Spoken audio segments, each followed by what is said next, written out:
Hi, and welcome to week 2 of our first module in MSIS 20. And in this week, we will discuss how information systems is tightly related to a corporate strategy. But before that, we need to discuss first, at least the foundations or what really defines an organization. So, what does an organization mean? What does it do? And what are the different organizations that you can find around you? Okay, so it might be as simple as a student organization. Okay, as the name itself, it's an organization of students. Okay, we can also refer to educational organizations like the universities. It could probably be research laboratories, or you may also refer to museums, art curators. Okay, these groups of people who are actually achieving a specific objective. We can also look at the for profit organizations like Robinsons, PLDT, Jollibee, and the rest. So these are also considered as organizations. Some areas or some places that you might not think about, okay, is the traffic situation. It is also a type of organization, okay, where we have different agents like the people riding cars, doing deliveries on trucks, and at the same time we have the organization of pedestrians. All of these are achieving a simple task, which is simply to move from one place to another. Of course, there are some bottlenecks or some issues that needs to be fixed, but at the same time, it still is considered as an organization. Another one is a flock of birds. Okay, we call it a self-organizing system. Okay, with each bird as an entity, even though it looks chaotic from afar, all of them are still achieving the same task. Okay, whether it's to optimize the dynamics of their flight or to look for food, they are still achieving the same task. And lastly is the ecological organization, where we have the different layers of the ecology, the biosphere, the ecosystem, communities, okay, down to the organism, and each of these layers perform a specific function that contributes to the overall stability of the ecological organization.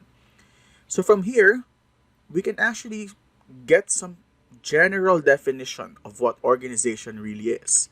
An organization is a formal collection of people, and in that case, you can also look at different entities like animals, cars, or the different layers of ecosystem and other resources established to accomplish a set of goals. And for the for profit organizations, their main goal or the main objective really is to maximize shareholder value or the stock price.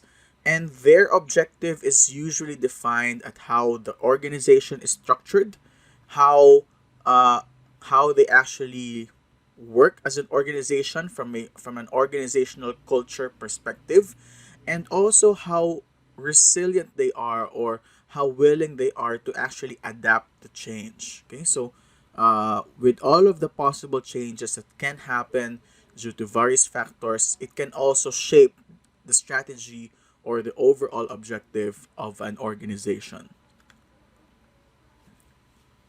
We can also take a look at the organization as a system. We have the inputs, we have processing mechanisms and outputs, and the feedback as well. An organization constantly uses money, people, materials, machines, and other equipment, data, information, and decisions as its input. It goes through a transformation mechanism and then are produced as outputs to the environment. The outputs from the transformation mechanism are usually goods or services, which are of higher relative value than the inputs alone. Through adding value or worth, organizations attempt to increase performance and achieve their goals. And according to one CIO for a large healthcare company, we quote, as business executives other than the CEO, CIOs are best positioned to help drive business outcomes to increase top and bottom line performance. Unquote. Information systems support and work within all parts of an organizational process. Although not shown in the simple model, input to the process subsystem can come from internal and external sources. Just prior to entering the subsystem, data is external. An example of external data is your purchase behavior. Before it can reach the systems of an organization, it actually is owned by you, and it comes from your purchases. It comes from the items that you put into your basket, and it only becomes an internal data or an internal resource once it's being punched on the point of sales system. In this case, since it enters the subsystem, that data becomes internal to the organization. Likewise, goods and services can be output to the internal or external systems. Providing value to a stakeholder, whether it's a customer, supplier, manager, shareholder, or employee, is the primary goal of an organization. The value chain, first described by Michael Porter in 1985 Harvard Business Review article, reveals how organizations can add value to their products and services.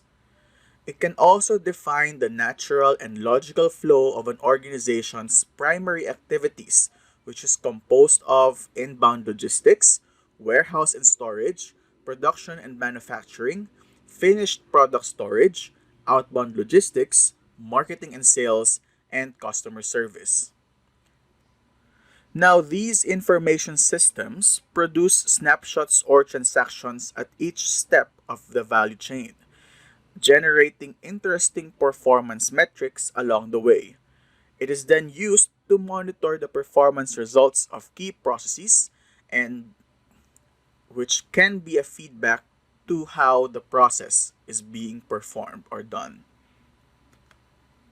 Before we go into detail or examples of the value chain, let's have a checkpoint. Are you familiar with this show? This is the MasterChef franchise. And if you're not familiar with the franchise, you can look it up online to view some examples of episodes. But the point here for this checkpoint is I want you to look at the primary activities being done in this kitchen. We can generalize this and look at it from the perspective of a food company. You may look at it from Jollibee's perspective, or from Burger King's perspective, or even look at it from your own kitchen's perspective. So I want you to identify the primary activities that are happening here. What are the inputs? And what is the expected output? Thank you for listening. I'll see you in the next lecture.